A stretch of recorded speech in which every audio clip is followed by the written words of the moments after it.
Hello everyone. Last lecture में हमने discuss किया था न्यूक्लियस एंड साइटोप्लाज्म। हमने देखा था न्यूक्लियस जो होता है वो कंट्रोलर होता है सेल का, उसको डायरेक्टर भी बोलते हैं, हेडक्वार्टर्स ऑफ द सेल भी बोलते हैं, क्योंकि सेल के अंदर जितनी भी मेटाबॉलिक एक्टिविटीज़ हो रही हैं वो न्यूक्लियस ही कंट्रोल करता है। न्यूक्लियस जो है वो एक डबल मेम्ब्रेन स्ट्रक्चर होता है, वो डबल मेम्ब्रेन का बना होता है। उन मेम्ब्रेन के बीच में पोर्स होते हैं, पोर्स, उन माइन्यूट पोर्स को न्यूक्लियर पोर्स बोलते हैं। और ये हो गया डबल मेम्ब्रेन, या उस मेम्ब्रेन को न्यूक्लियर मेम्ब्रेन बोलते हैं। अंदर जो था वो एक न्यूक्लियोलस था, जो स्फेरिकल बॉडी है, जो स्टोर हाउस ऑफ आरएनए है, या वहाँ पर जो है राइबोसोम फॉर्मेशन होता है। उसके अलावा उसका जो अंदर का जो सब्सटेंस है उसको बोलते हैं न्यूक्लियोप्लाज्म। वो प्रोटोप्लाज्म जो न्यूक्लियस के अंदर है उसको बोलते हैं प्रोटोप्लाज्म। उस प्रोटोप्लाज्म में न्यूक्लियोलस था और क्रोमैटिन थ्रेड था। Chromatin thread long thread like structures होते हैं, इनको जेनेटिक मटेरियल भी कहा जाता है। ये था न्यूक्लियस का पूरा स्ट्रक्चर।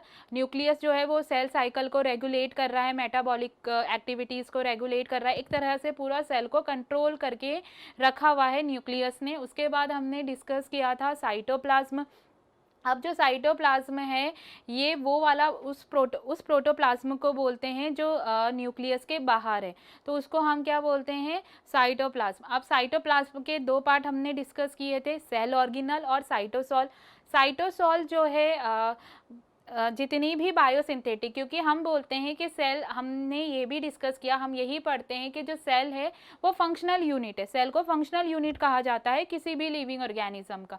तो वो फंक्शनल यूनिट क्यों है, क्योंकि जितने भी फंक्शन हो रहे हैं वो सेल परफॉर्म कर रहा है। तो सेल के अंदर जो वो फंक्शन है, वो जो बायोसिंथेटिक या कैटाबॉलिक पाथवे है, वो कहाँ पर हो रहे हैं, साइटोसॉल में हो रहे हैं। बायोसिंथेटिक पाथवे मतलब फॉर्मेशन हो रहा है किसी भी सब्सटेंस का, कैटाबॉलिक पाथवे मतलब ब्रेक डाउन हो रहा है किसी भी सब्सटेंस का, उसको बोलते हैं कैटाबॉलिक। तो ये सब कहाँ पर होते हैं, साइटोसॉल या हाइलोप्लाज्म में होंगे।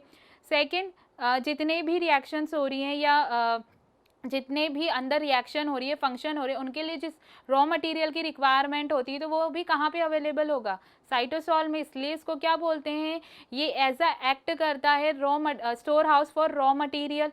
उसके अलावा जो डिस्ट्रीब्यूशन हो रहा है मटेरियल्स का अंदर डिफरेंट डिफरेंट सेल ऑर्गेनल पे, वो भी कौन कर रहा है, साइटोसॉल के थ्रू ही हो रहा है।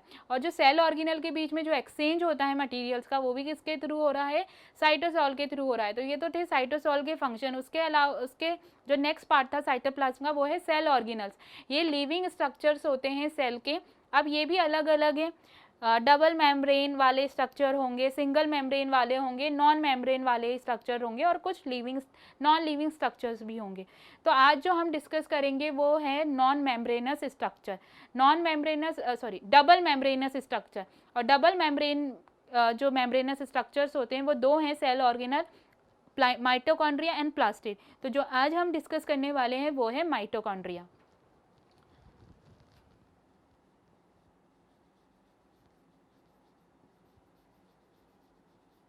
डबल मेम्ब्रेनस स्ट्रक्चर,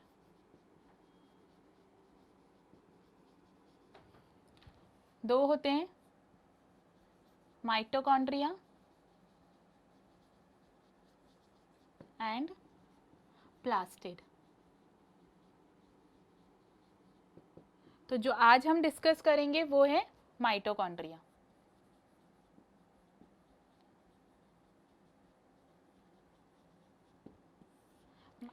सबसे पहले माइटोकॉन्ड्रिया को जो है वो कॉलिकर ने इंसेक्ट सेल में देखा था, और इसको जो नाम है वो बेंडा ने दिया था। ये जितने भी यूकैरियोटिक सेल्स होते हैं ये सब में प्रेजेंट होगा, लेकिन प्रोकैरियोट सेल में ये एब्सेंट होता है। इसको स्टोरेज बैटरी भी कहा जाता है। तो ये सबसे पहले जो है first seen in insect, first seen by Kolliker in insects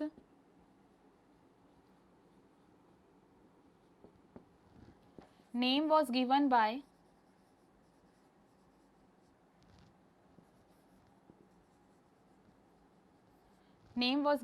Benda. Benda ने इसे नाम दिया था। प्रेजेंट होता है प्रोकैरियोट सेल्स में, प्रेजेंट इन यूकैरियोटिक सेल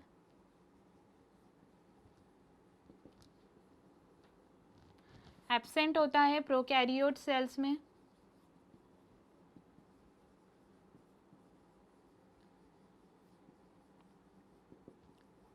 इसको power house of the cell भी बोलते हैं, power house of the cell और स्टोरेज बैटरी।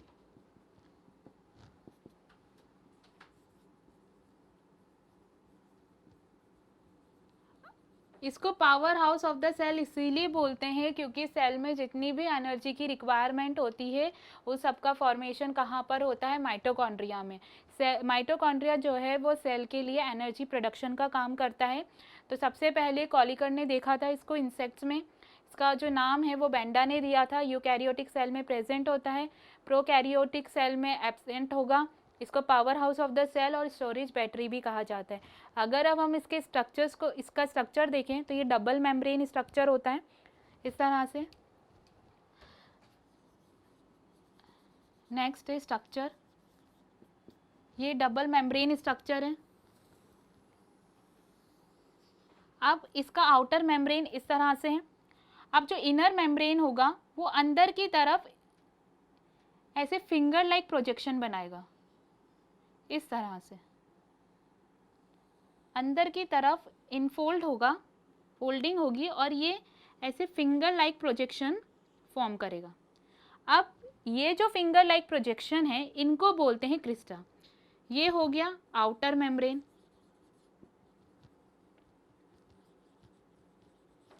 ये वाला हो गया इनर मेम्ब्रेन।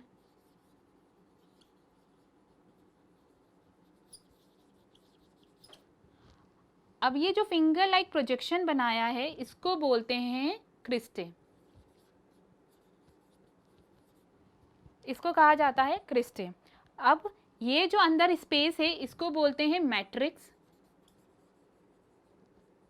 अब दोनों मेम्ब्रेन के बीच में जो स्पेस है उसको बोलते हैं पेरीमाइटोकॉन्ड्रियल स्पेस।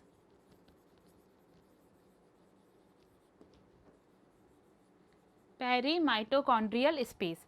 अब ये जो क्रिस्टे है, इस क्रिस्टे पर एटीपी सिंथेसाइजिंग यूनिट्स होती हैं जिनको बोलते हैं ऑक्सीजोम या F0 F1 पार्टिकल्स। अब क्योंकि माइटोकॉन्ड्रिया किसका काम कर रहा है, एटीपी फॉर्मेशन का, तो माइटोकॉन्ड्रिया में एटीपी का फॉर्मेशन कहाँ हो रहा है, क्रिस्टे पे जो एटीपी सिंथेसाइजिंग यूनिट प्रेजेंट है वहाँ पर। इस तरह से ये पार्टिकल्स जो हैं वो क्रिस्टे पे प्रेजेंट होते हैं और इनको ऑक्सीजोम्स कहा जाता है। ये वाला जो है यूनिट इनको बोलते हैं ऑक्सीजोम्स या F0 F1 पार्टिकल्स कहते हैं। अब ये जो मैट्रिक्स है यहाँ पर डीएनए प्रेजेंट होगा और राइबोसोम्स प्रेजेंट होते हैं।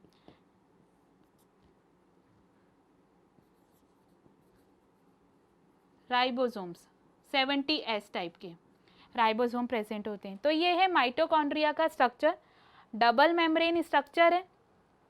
अंदर वाला जो मेम्ब्रेन है वो फिंगर लाइक प्रोजेक्शन या फिंगर लाइक स्ट्रक्चर्स बना रहा है। इस फिंगर लाइक स्ट्रक्चर को क्रिस्टे बोलते हैं। क्रिस्टे पे होती है एटीपी सिंथेसाइजिंग यूनिट, जो एनर्जी सिंथेसाइज कर रही हैं यूनिट्स उनको बोलते हैं ऑक्सीजोम्स। ये ऑक्सीजोम्स या F0 F1 पार्टिकल्स। इसके अलावा माइटोकॉन्ड्रिया का खुद का डीएनए होता है और खुद के राइबोसोम्स होते हैं और राइबोसोम जो होते हैं वो 70S टाइप के होते हैं। ये जो पूरा स्पेस है अंदर इसको बोलते हैं मैट्रिक्स। दोनों मेम्ब्रेन के बीच का जो स्पेस है उसको बोलते हैं पेरीमाइटोकॉन्ड्रियल स्पेस। ये है आउटर मेम्ब्रेन और ये है इनर मेम्ब्रेन। तो माइटोकॉन्ड्रिया का स्ट्रक्चर कुछ इस तरह से रहता है। सबसे पहले डबल मेम्ब्रेन है ये, जो कि अभी हमने देखा डबल मेम्ब्रेन होता है। अब इनर मेम्ब्रेन जो है वो फॉर्म करेगा, इनर मेम्ब्रेन क्या फॉर्म करता है, फिंगर लाइक स्ट्रक्चर, और उस फिंगर लाइक स्ट्रक्चर को हम क्या कहते हैं, क्या कहा जाता है फिंगर लाइक स्ट्रक्चर को, क्रिस्टे। ये जो क्रिस्टे है इस क्रिस्टे पे होती है ATP synthesising unit. ATP synthesising unit, और इस एटीपी सिंथेसाइजिंग यूनिट को बोलते हैं ऑक्सीजोम्स या F0 F1 पार्टिकल्स। ये क्या करती हैं, एटीपी सिंथेसाइज करती हैं। इसके अलावा डीएनए होगा, राइबोसोम्स होते हैं। राइबोसोम कौन से, 70S टाइप। इस वजह से माइटोकॉन्ड्रिया को कहा जाता है ऑटोनोमस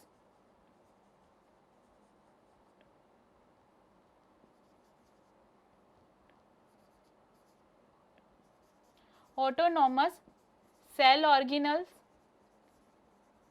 क्योंकि इसका खुद का डीएनए है, खुद का राइबोसोम है, इसीलिए इसको बोला जाता है ऑटोनोमस सेल ऑर्गेनल्स। और जो माइटोकॉन्ड्रिया है इसका मेन फंक्शन होता है एटीपी सिंथेसाइजिंग, मतलब एटीपी का सिंथेसिस करना। तो मेन फंक्शन इसका है, मेन फंक्शन जो है वो है एनर्जी प्रोडक्शन। एनर्जी का जो प्रोडक्शन हो रहा है वो किसके फॉर्म में हो रहा है, एटीपी के फॉर्म में, एटीपी के फॉर्म में हो रहा है। उसके अलावा साइट है, ये site of the Krebs cycle. Krebs cycle जो है वो रेस्पिरेशन का स्टेप होता है। इसकी साइट कहाँ पर होगा, क्रेब्स साइकिल माइटोकॉन्ड्रिया में होता है। तो ये इसके मेन फंक्शन है। एनर्जी प्रोडक्शन की वजह से इसको power house of the cell कहा जाता है और स्टोरेज बैटरी कहा जाता है। ये जो मैट्रिक्स है, इस मैट्रिक्स में बहुत सारे एंजाइम्स होते हैं क्रेब्स साइकिल। अब क्रेब्स साइकिल जो है वो रेस्पिरेशन का स्टेप होता है।